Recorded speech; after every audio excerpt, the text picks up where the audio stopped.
Efe Han koyacaksınız diye duymuştum ama. Siz Murat Han diye okuyuverin. Ama hançer. Gelin dizimizin yeni bölümünde neler olacak? Metin Efe Han'ı kaçırıyor mu? Efe Han'ın başına daha neler gelecek? Cihan ve Hançer'i bekleyen büyük tehlike ne? Tüm merak ettiğiniz sorulara bu videomda cevap vermeye çalışırım arkadaşlar.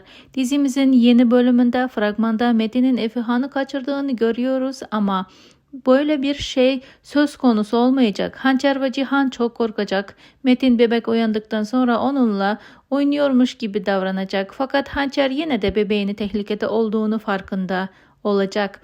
Bundan sonra oğluna daha dikkat etse de her zaman bir tehlike altında olacaklar. Metin durduk bilmeyecek.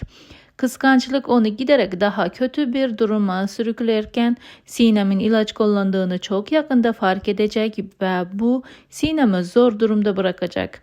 Bir de Hançer ve Cihan'ı bekleyen büyük tehlike Metin'in yeni planı olacak. Metin yeni planı Efe Han'a zarar vermekle yapmaya çalışacak. Bakalım bunu başarabilecek mi? Peki arkadaşlar sizler dizi hakkında neler düşünüyorsunuz?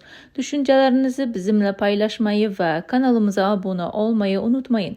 Yeni analizler en kısa sürede sizlere gelmeye devam edecek. Şimdilik hoşça kalın. Allah'a emanet olun.